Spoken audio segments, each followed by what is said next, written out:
You are in the world. Welcome to the E-Institute's webinar series. It seems like only yesterday that we were on this format discussing the outcomes from Durban. Well, a year has passed. In these free monthly presentations, we try to foster discussions around cutting edge issues in development. Today, we have an interesting agenda for you. I have with me the lead speaker for this session. Allow me to welcome Wang Shueman, who's our uh, foremost sort of person on carbon markets in the World Bank. She's the team leader for the World Bank's Partnership for Market Readiness and was in Doha through the entire 2 weeks. So she can give you a first-hand view of how things went down. She was one of the lead authors of the World Bank's flagship report in 2010, the World Development Report on Development and Climate Change. Before joining the bank, she actually was also working with the UN Climate Change Secretariat in Bonn, and prior to that, she was a treaty and law department negotiator for the government of China in the Ministry of Foreign Affairs. So she has extensive background and will be able to handle all of your questions, I'm sure. Without further ado, then let me hand over to Wang Sherman. Sherman, the floor is yours. Well, thank you very much, Liraj, and thank you for this introduction. Good morning, good afternoon, good evening, where you are. It's a pleasure to be here and to be with you to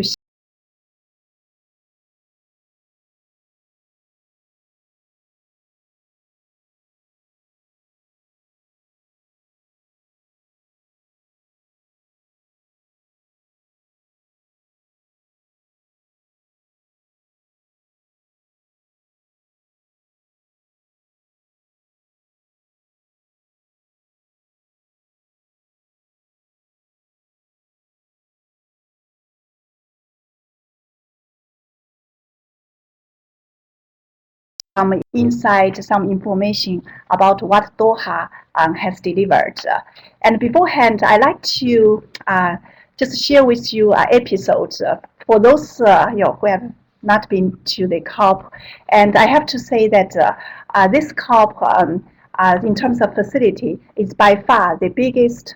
I have been to almost all the COPs.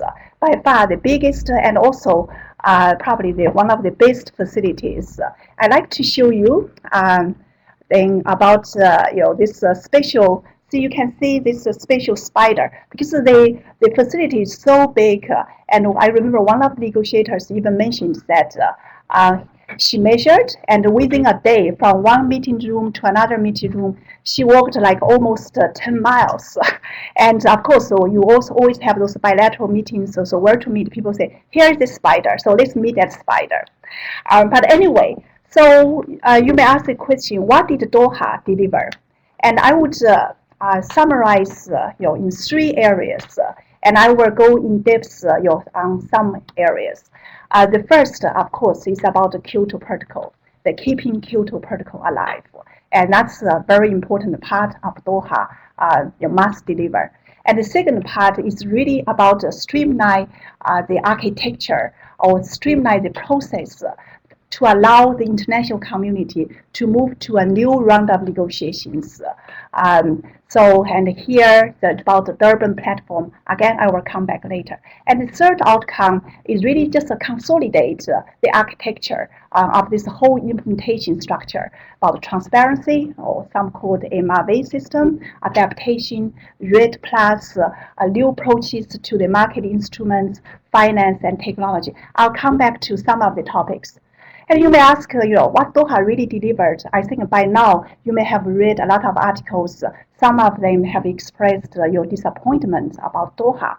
And here I like to share with you my point of view. As Niraj mentioned, I have this background. I was with the delegation many years ago, and then I was with UNFCCC Secretariat, and now I'm with the World Bank. So I would say Doha has delivered what it's supposed to deliver. And it is considered as a step to action. So that's why it's called Doha Gateway, and it's a transitional COP. It's really to settle down, conclude some processes and start the substantive discussions in the coming years. So I would say that yes, Doha has not delivered any substantive actions, but from the procedural institutional point of view, and Doha has always been considered as a transition to something bigger. So in that sense, I personally think Doha has been successful. So let me first go to some of the components or the major outcome of the Doha. The first is about the Kyoto Protocol.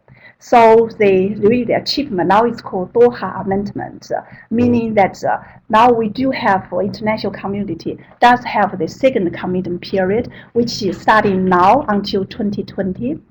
And so the disappointment is that, of course, it only covers 15% of global emissions. And some of you know well, Canada has withdrawn from the Kyoto, and Japan, Russia, and New Zealand declared that they will not join the second commitment period.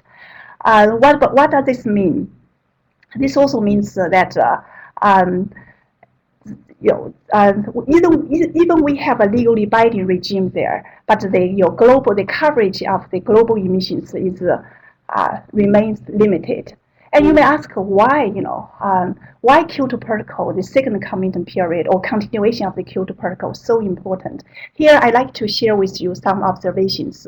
So for most developing countries, Kyoto Protocol represents a rule-based regime. When I worked with the UNFCCC Secretary back a number of years ago, I worked on this Kyoto compliance regime. In fact, compared with most other environmental treaties, Kyoto Protocol is by far, I would say, most comprehensive. It's a regime with teeth, starting from reporting and review process and all the way to the compliance. If you compare with some other environmental treaty, you will not find this quite comprehensive regime. So this has been characterized as a rule-based regime, and that's why it's very important for some developing countries to keep this rule-based regime between now and 2020 until we have a new legal agreement.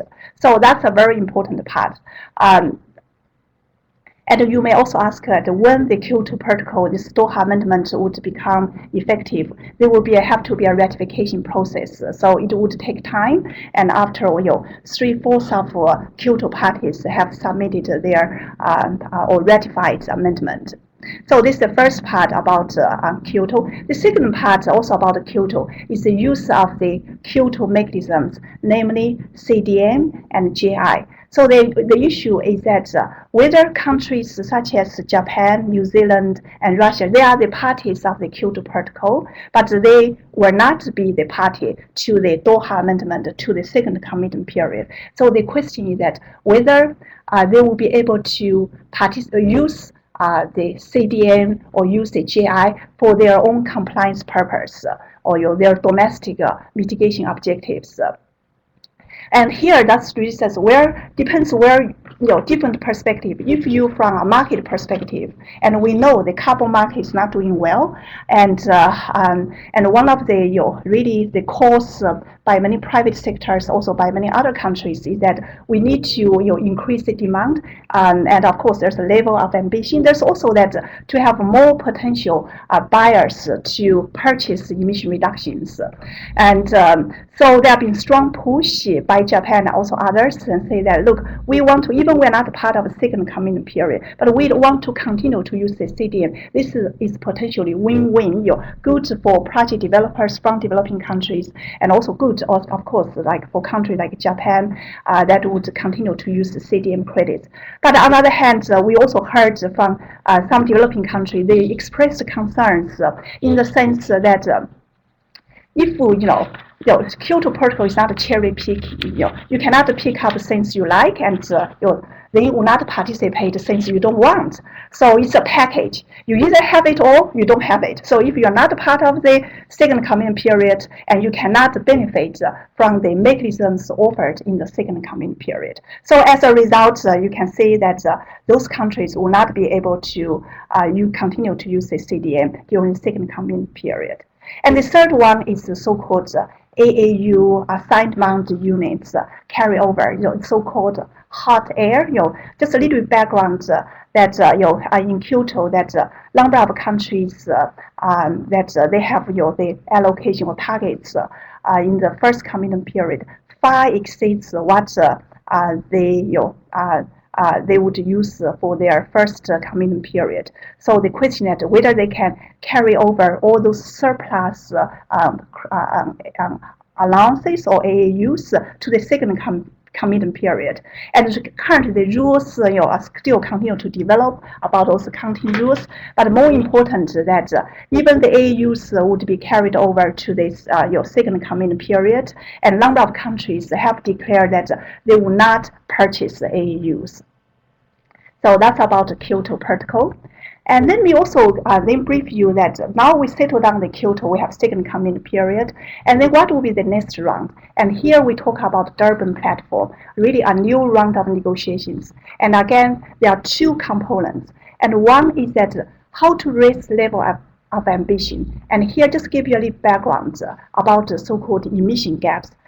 Between now and 2020, and UNEP has published a report just before Doha, which is saying that the gap, we are facing a gap of 8 gigatons CO2 equivalent by 2020. So we are far, really below what is required to take us to the 2-degree world. And some of you may have read or have heard about the World Bank's turn down the heat, how to avoid the world is moving toward 4 degrees, 6 degrees world. What will be the pathway and how we can make a transition to a 2 degrees world? How to increase the level of mitigation ambition? And we are facing a significant mitigation or emission gap between now and 2020. So under this Durban Platform, this working group, they will look at any additional efforts, processes that could help international community countries to raise the level of ambition. So that would so institutionally or procedurally that would cover between now and 2020. So that's one component. And here, and then the second very important part is that what would be the legal regime beyond 2020? And so let me start with a little bit procedural part, and then I will also share with you my observation challenges going ahead. We're talking about post-2020 regime. And what the UNFCCC would do is that, that between now and 2015, the number of workshops would take place to build up common understanding about the various elements. And by 2014, a negotiating text would be produced for countries or UNFCCC parties to start, you may say, a really formal negotiation, and also to build up that momentum. Secretary General will convene a summit 2014. They all move toward 2015 according to Durban Platform. That's a time the international community should deliver a legal agreement with legal force on this international regime. And then what will be the challenges? And here, some of you probably know the Kyoto Protocol structure, the UNFCCC framework structure. The countries are divided by so-called Annex 1 countries versus non-Annex 1 countries. And that's, of course, some say that it reflects the reality in 1992 world or 1997 world. Of course, 1992, 1997, 2020 and beyond, we're talking about probably between 2020 to 2030. And we have, it's a very different world. That's certainly the reality. And we say, just to give you an example, China, China, even 1992 is still a very poor country, and now China is second largest economy, and by 2030, and China, according to some estimates, prediction, China will become the largest economy. That being said, of course, per capita income of China and India still are very low, but still, as what I said, we are facing a very different world. How the international regime would reflect a very different world. And here, just to say that how we do also recognize the different responsibilities among countries, but at the same time that we do need to have a collective actions. Otherwise, the world will never end up with a 2 degrees world. So that's really the challenge. And here I would think that, in my view, that the UNFCCC Kyoto Protocol largely is really very much focused on environment, and really the next challenge, if in any international, the climate regime would be successful, it will have to integrate the development into climate agenda. So the future regime would have to be integration and to address climate as well as development. And that's a challenge to find that balance. Otherwise, for the emerging economies, how they continue their growth, but at the same time they can mitigate and reduce or change their pathway of development toward low carbon pathway. So that's really the challenge, and it's here is probably easy, you can lay out the development, but in reality we are talking about climate change. It's not only about climate, it's about every aspect of our economic life. It's about energy structure, it's about agriculture, it's about forest, it's about industry sectors. So it's a huge challenge ahead. So I'm fine doing on time. Yeah. So, and then I also would like to share with you, then that's about, we talk about the Kyoto Protocol, and then we also talk about moving forward, what would be the negotiating process, and then here we like to also talk about this implementation architecture, and I would like to pick up a few topics, and one is on finance. And on finance, we are talking about two topics. One is what is on substance, which means where would be the money, the long-term finance. And some of you probably know that Copenhagen Agreement, then confirmed also by Cancun, that the long term is to mobilize annually $100 billion by 2020. And the international community started so-called fast start financing until 2012. And one of the major issues is that we have a long-term target, and we also have this fast start finance and at the very beginning. So what would be in between? So developing countries fought very hard in Doha to secure a so-called midterm target. What we have here, what eventually agreed, is somehow a pathway.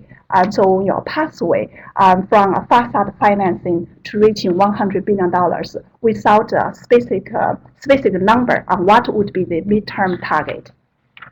But at the same time, and the good news is that we do have a number of donor countries that have pledged altogether, as you can see from the screen, $8.5 billion new financing as their contribution between now and the next stage.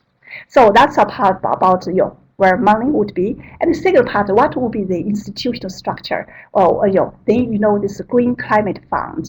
And now the GCF, Green Climate Fund, has a host country of South Korea. So you can see the picture. It's a very modern city and very beautiful. It's not far away from Seoul. So Songdo is going to host the GCF.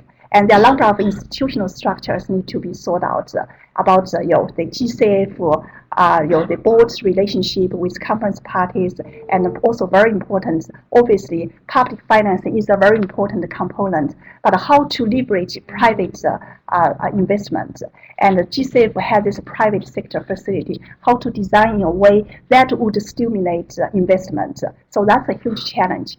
And I also want to say that people also say, look, GCF, Green Climate Fund, remains an empty shell. There's nothing really there. But on the other hand, some in fact compare GCF as a pension fund for our planet. Just like if your pension fund, you want to know who manages this, what would be the structure. Otherwise, your money would be wasted. So I would think that yes, perhaps currently GCF does not have all the monies there, and it's in an important stage to design well, because it is GCF, it is a pension fund for us, for our planet, for our future generation. So let me also talk about your market instrument. The issue is also at my own heart. I have spent also a lot of time and working extensively on this market instruments. And moving from CDM, some of you know well, is a real project-based approach. And moving to the next generation of new market instruments, what would be? And here we are talking about, I will use a simple word. I don't want to use the UNFCCC framework approach, which perhaps nobody would understand what this means. It's really we're talking about the so-called decentralized approach versus a centralized approach. And those two approaches would coexist. What do we mean decentralized approach? Decentralized approach means that instead of you have a CDM, this kind of process where there's an executive board under the conference, under the UNFCCC, and you recognize also a bilateral crediting mechanism, some domestic mechanism. But the central part of this new approach is that if countries can use credits generated through those bilateral arrangements and domestic mechanism for compliance purpose, how you ensure integrity, environmental integrity, accountability, and good rules of those mechanisms, and to what extent UNFCCC would have oversight. So one of the major issues is really that the relationship between those those decentralized mechanism, bilateral, domestic, and relationship with the UNFCCC, about the oversight and the management or control. So that's a part of it. The approach. Another approach you may call centralized approach is called new crediting or new market mechanism, NMM. It says that it's just the whole system would be set up under the UNFCCC, and but it's more it could be sector based and potentially also project based, as the word project is referred to under the decision. So, but it's more or less it will be central managed under the UNFCCC, and of course the challenge is that how also avoid this bureaucracy and also potential complexity, and to ensure accountability, and that's really a challenge. And there have been some concerns or questions about this centralized approach, as some market players know very well that there's a very little demand. And questions have been raised, setting up of centralized UNFCCC mechanism and would potentially very costly. If we are talking about a very few transactions, that whether that is a cost-effective manner. And so there are some questions there, and the UNFCCC parties will continue their discussions in the coming years. But they're through the subsidiary bodies, I think it's through Substack. And finally, also let me finally also let me talk about this issue, loss and damage. And so if you may consider as a part of adaptation, you may consider really as separate. But it really just to say how to address loss and damage in poor and vulnerable countries as a result of climate change. Developing countries in particular, those vulnerable countries, fought also very hard to put this agenda, forward, and has been really very successful. A decision of the conference parties was adopted, in fact, the first time, and it's the decision. If you look at the decision itself, is really about the impact assessment and also possible institutional mechanism how to address those issues. But I would take that this is a very important step, for this process to start a serious discussion on this very important issue. Really, the issue really at the heart of the poor countries. The poor countries, vulnerable countries, they contribute least to climate change, but they have to suffer most. It's also about equity issue. So that's really about my presentation, and I hope share with you some insights, and I hope you found very useful. And going forward, 2013, 2014, and you will see it would be the international UNFCCC will engage in full-blown discussions, workshops to talk about climate regime. And I since I have participated in almost all the COPs, it's like probably many of you, some up and down, sometimes hope raised, sometimes very disappointed. But I also personally have realized that in terms of delivering international agreements, delivering international regime, there's no alternative to UNFCCC. And it is the forum that we hope that they will be able to deliver an international agreement, an international regime, and hope that World Bank and all of you can help this happen. Thank you. Thank you, Sherman. Yeah. While you were talking, more than 60 people have signed on from all over the world. I see my friend Shada from Jordan. I see people from Africa, from Kyrgyzstan. This is really a rich audience. So why don't you ask some questions to get a feel of how people took away things from this? Yeah, that's right. Here are a number of questions. If you have 30 seconds just to say, I think we try to make it interactive. Oh yeah, some answers are already answers. How do you rate the outcome of Doha? And 90% of you said it's a small step forward. And 7% saying that no progress. So I probably personally I would agree with you. This is a small step forward. So I think that's like the majority views. Then the second one.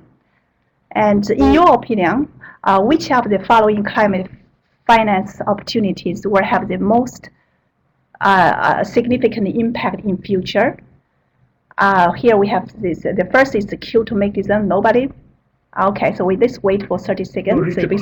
Okay, this A is the Kyoto mechanism. 8% or 12% people say Kyoto mechanism.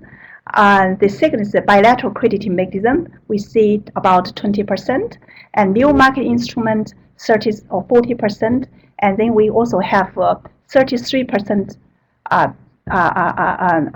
respondents say that 36%. So overall, it seems that I would say that half of audience believe that market instruments would deliver finance, and probably less than 1/3 would think GSAF Green Climate Fund. Okay, the third question is, in your opinion, which is the most important factor for reaching global agreement by 2015 in the climate change talks? And the first one is global governance, and the second one, or B, is leadership, and C is knowledge. And what we see here, the result shows that more than 50% agree that leadership would be the most important, and 13% believes global governance, and we have like about 2 or 1% believes knowledge. You ask me, I certainly think leadership. We really need to have a strong leadership to make it happen. Yeah. All right, I think so that we get an interesting instant feedback on what people take away from this session. Shravan, you will see that there are people asking questions as we go along on that little box on the side. We have about 15 to 20 minutes to discuss some of the key issues. People have already come in with questions from around the world. There are many questions around specific topics. To facilitate a little more thinking on this, let me ask you a few questions first. And I will request you to sort of respond with your views. And then you can, in the time available, choose some of the key questions that people are typing in. And what we can do is ensure that all the questions that are asked, we will faithfully record them and have you respond to them in writing and leave it on the permanent website so that people can come back to see what you had to say about their questions. So the first question I'd like you to spend a little more time on is on this question of closing the gap between what needs to be done and what you see as happening. You talked about the 4 degrees report. People will forgive us if we sometimes seem to oversimplify and sometimes seem too complicated. When there are 60 people in the room, there are various levels of expertise. So we try to keep in the middle to not be too technical sounding and still not be too simple sounding, because some of you are global experts on the topic. So let's talk about the 4-degree report. We are clearly headed, according to the current assessment that was sent out through the World Bank, for a world which is at least 4 degrees warmer than pre-industrial levels. We have a good feel of what this means for people living in the tropical areas around the equator, etc. But what is your feel about the current level of ambition? Will the steps that are being taken today in any way help to reach where we want to be? And as I just mentioned, currently we in fact have 8 gigatons of this gap, your CO2 equivalent gap. It's a huge task to close that gap, and it's really how to do it. Of course, the UNFCCC, there's a process. They are going to review the Kyoto Commitment 2014, and there's also under the Durban Platform discussions on how to increase the efforts. But if you just say that, leave aside all the politics, and just say in the ideal world, you probably look at who are the major emitters, and we really need to undertake substantive emission reductions. That's the way you take to the 2 degrees world. But that's the ideal world. Does not really reflect reality. So what we can do now, and just we really, I would think that yes, there's a UNFCCC to deliver rules and procedures. But if we look beyond UNFCCC, we look at what actions that have been undertaken or being undertaken by countries. We also have some reason to remain, if not entirely hopeful or optimistic, and slightly optimistic in the sense we see, for example, there's a city initiative that many cities, they're not the UNFCCC official parties, but they are cities, the major cities, the city announces cities are taking action, and to say that of course there's a climate resilience, there's also mitigation, how they plan well and to do the mitigation. So there are a lot of additional initiative. We also see countries, for example, like China, is piloting domestic emissions trading scheme. The idea is that how to set a cap that would reduce emissions. Even they are not part of the UNFCCC actions, we do see countries are taking actions on the ground, and we are encouraged by that. Okay, Yeah. thank you. I also have seen that there are a number of questions about which are essentially coming from less developed countries, which relate to what is in the future for them, what will happen in Africa, what will be the impact for island nations. Your last slide referred to the loss and damage principle. Some people call this a victory, a small victory for developing countries who will suffer the consequences of climate change without really having been a part of the problem. In your opinion, what lies next for developing this principle? Yeah, so it's a quite elaborated decision. Compared with some other COP decisions, a few pages. You lay out the risk assessment, what needs to be done, and I personally, think that of course, you get into negotiations. People say, oh, this is what we give, or this is what we give up, or this is what we win. And I really hope that really hope the negotiators would change the mindset. We are here to address these global issues and to help each other. And the vulnerable countries, as Niraj said, that they contribute least to the problems, but they would suffer most. So what would be done under the UNFCCC is that there will be a process to elaborate what will be the mechanism. Of course, there's also question about finance.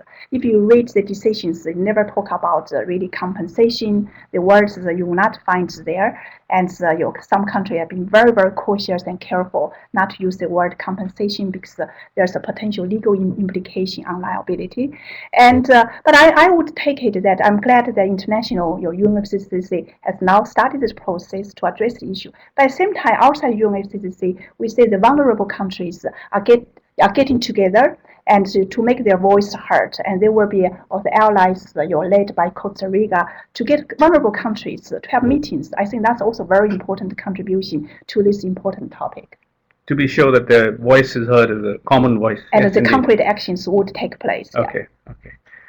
Then there are a number of questions expectedly around the implications of the early slides that you talked about of the Kyoto Protocol in terms of what this means for carbon markets. Mm-hmm. When carbon credits were selling at 12 euros a ton, it was all very exciting.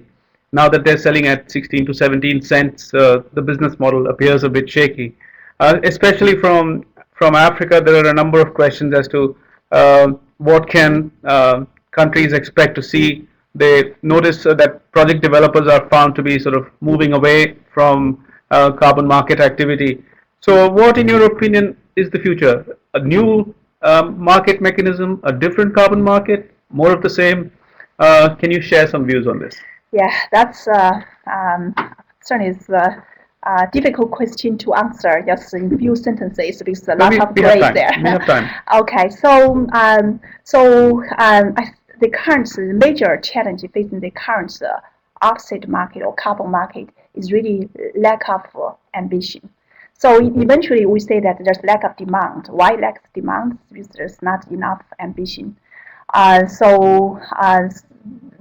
a major, and we do not see in anytime soon the level of ambition would be legally lifted to a higher level.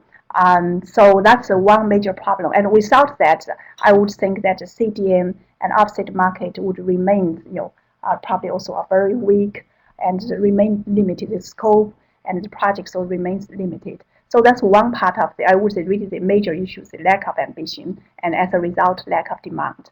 And secondly, and also you look at the rules.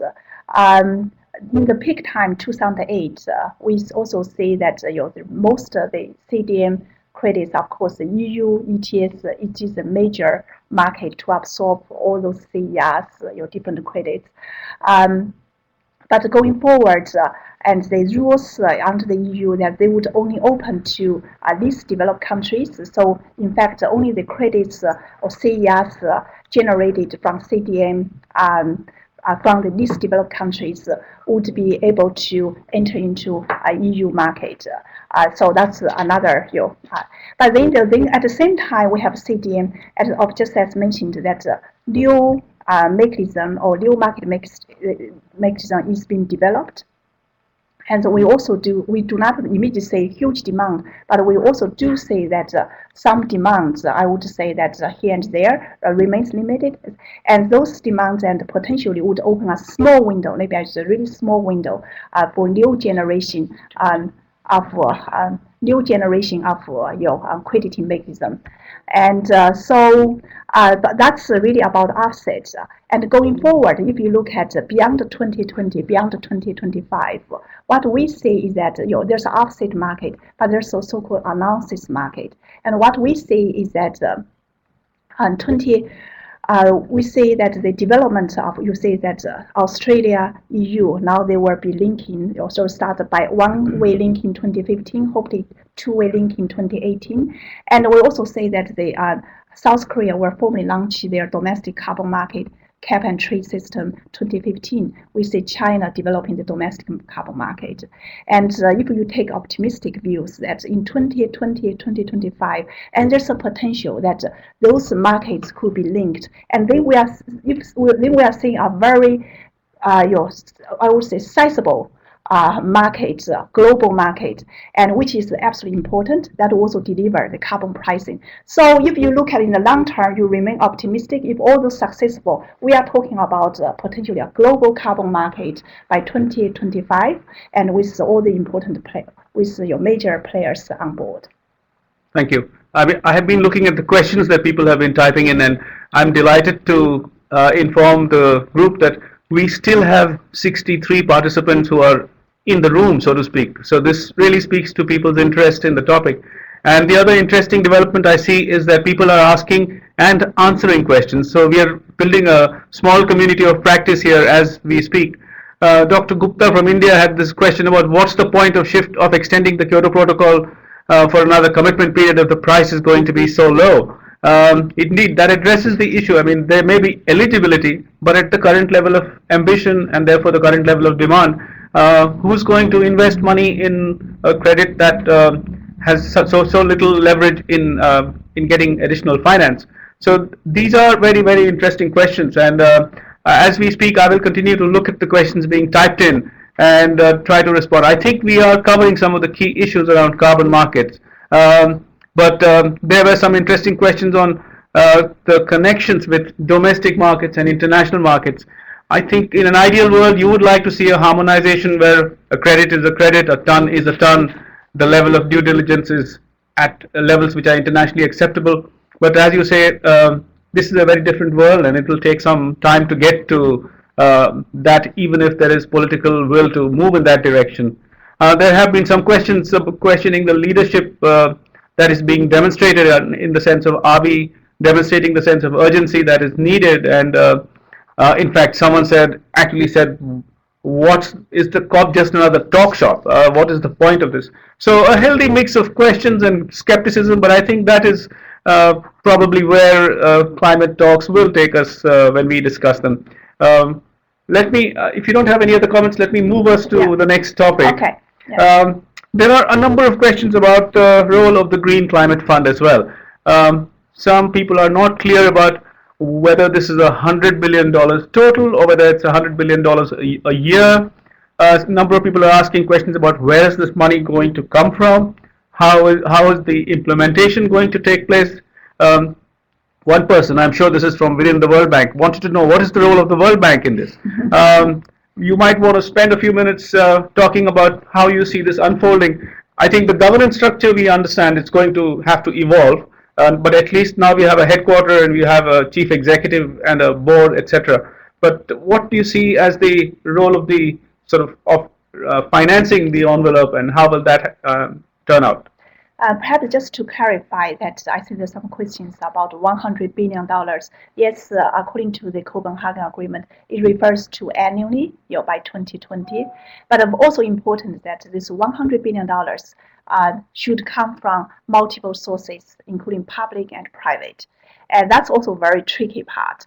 And some of you probably know that Secretary General will convene a working group, so-called AGF, and produce a report how to mobilize $100 billion. And in particular, how you use the public money to leverage private financing. And I remember that report basically say that if you want to leverage private financing, the carbon pricing, the price of carbon will have to be set about $25, and that's a way you can leverage private financing, and also through CDM and through other liquidity mechanisms. That being said, that it is very challenging to really just to mobilize this funding, and also of course, negotiation also comes on the counting issue. Which dollar will be counted, which will not be counted, and the complexity is also, as I mentioned, climate change is not only about climate change; it's also about development. And so development that say that the money on adaptation, if you look at the really beyond the word adaptation, what this means is about agriculture, it's about water, and in fact, it's also about development. So there's a question that how those the money spent on development aid, on development financing, and how this money would be counted. So that's part of this whole complexity when you look at not only there's mobilizing and there's also accounting issue, and of course as I mentioned, private investment, it is very important, and that's also part of this $100 billion. Really, the challenge is that what is the pricing signal and what is the policy instrument that would help private sector to mobilize this clean investment. And then we are hoping that the private facility under GSAFE, once established, would play some role there. And then the question about what is the role of the World Bank, we are the trustee of the GSAFE. And I would like to use a simple word, what do you mean trustee? Trustee, in this case, there are different functions or roles of trustee, but in this case, some even compare with like ATM machine. It's really just to channel money under the instruction of the board. So it's really managing the money and channel money. So it has a very limited role. So that's trusting function. And we are of course hoping that, like the case GEF and others, once the GSAFE is fully operational, they will be implementing entities, and the World Bank, probably through the process. Like we are also implementing entity of the adaptation fund, would also through a process to become implementing entities. One of the implementing entities. All right. There was, I think, a very small question, but in my opinion, this might have a major implication for us. Would you tell us what you saw in terms of discussions around food security and agriculture in Doha? I mean, we know that this topic has been on the margins since Cancun, and there was a lot of push in Durban to bring agriculture into the mainstream of climate talks. It's a little bit of a divisive topic because some people see the sequestration benefits as eventually becoming some kind of a condition. Others feel that we are close to a crisis in food security with the expected drop in agricultural productivity, particularly in Africa, when we look at the IPCC reports. What was the sense of urgency, or was there any that you saw in Doha on this topic, and what is going to happen in your opinion? At the first, this topic is really was not really, at the heart of the discussion in Doha, and somehow was, let me use the word sidelines. That Sidelines. sidelines. That negotiators were busy with many other things, so there were no, at least to my knowledge, substantive discussion, real discussions on agriculture. And my understanding is that probably that will be one way or another discussed under the subsidiary bodies. Yeah, so that would be probably avenue to further discuss this issue. Let me also share with you, I think this complexity of UNFCCC is that because it's touched upon so many issues, and we also have governance structure, on food security and discussing other issues in other forums. So the question that how you bring these different types of discussions together to have some meaningful and concrete agreement. That's really a challenge. Just we talk about the governance. There are many different tracks within the UNFCCC, but if you look beyond the orbit of UNFCCC, all many other issues are being discussed in other forums, and that's and of course there have been questions that. To what extent, what will be the role of UNFCCC, for example, in defining agriculture, the food security? Whether UNFCCC is the right forum? Yeah, all these questions have been raised. I just want to also use this example to demonstrate the complexity of the issue and the process. All right, let me try to sort of wrap this up with one more complexity then, Shravan. You did talk about the action by cities. Cities have been coming forward, I think, since before Cancun to demand that they be heard as a voice. When we hear these projections about the fact that 70% of the world's population will be living in a city within our lifetimes, the whole sort of both the economics and the politics of climate should expectedly be impacted in that direction. Cities are taking actions through various organizations and on their own to pull together emissions management schemes that also provide local benefits, because that's what they really want. But the continuing challenge will be, how will these actions be recognized in terms of meeting national targets, and how will they be able to benefit from resources like the Green Fund? Is this something which was also discussed in Doha, or was it on the sidelines as well? That's right. In fact, it has been discussed. It's also in the way that I just said, if you look beyond the actions, if you look beyond the UNFCCC, a lot of actions taken on the ground. But then the challenge is that how those actions, if you, I think there have been some among negotiators basically saying that if the actions, those actions like cities, want to be recognized under the UNFCCC, but at the same time that there should be appropriate process and procedure for reporting, and also should follow appropriate accounting rules or requirements. And so there's you cannot just want to be recognized without following the UNFCCC, this whole framework. So that's also where you draw the balance to allow the cities, to give them absolute freedom and to in terms of mitigation and resilience without being bogged down to the international negotiations. But at the same time, really how to account their action. I think that's exactly just will be part of this ongoing discussions under the Durban platform, under the topics, the additional efforts. Just the balance, where you draw the balance. Yeah. Well, thank you very much, Shravan. Before people sign off, I'd like to ask them to please wait so that we can tell you at the end about what are we planning. It might sort of get you interested enough to come back. I think in an hour, Shravan has essentially covered the entire gamut of issues that come out of Doha. The role of the, as opposed to sort of trying to see completely sort of results that are packed in and ready to go forward. The importance of continuing with the framework under Kyoto, even though carbon markets are sort of shaky at best. The rules and the compliance that go with the Kyoto Protocol are something that developing countries consider very important. Keen discussions on the level of ambition and on the implementation architecture, on loss and damage, and on approaches to markets.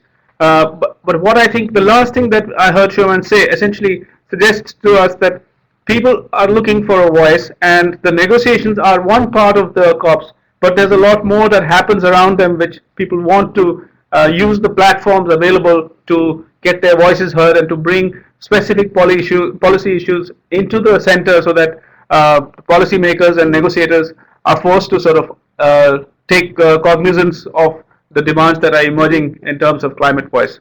So one more time, thank you all very much for your patience, for staying up at night wherever you are, or late in the afternoon in other parts of the world.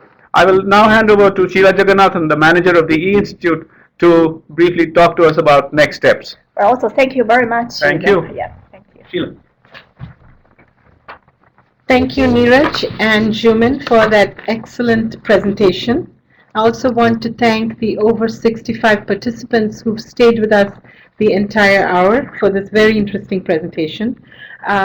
Please stay tuned. What you see on the slide is the website of the E-Institute, where the PowerPoint of this presentation as well as a video recording will be available within 24 hours. I also wanted to call attention that we have 3 more webinars coming up in January. 2 from the urban practice. We have on the 23rd, Innovation and Sustainability in a Historic City, the Cambridge case. And on the 24th, we have Lessons Learned from the Great East Japan Earthquake and Tsunami. And then on the 31st, we have another interesting seminar from the Growth and Competitive Practice, Africa, Road to Middle Income and the Challenges for the Next Decade. So we look forward to seeing you in all these different webinars, and do check out the E-Institute website every now and then because we're constantly adding new topics. The webinars are an excellent tool for just-in-time learning, following up on e-courses, and a discussion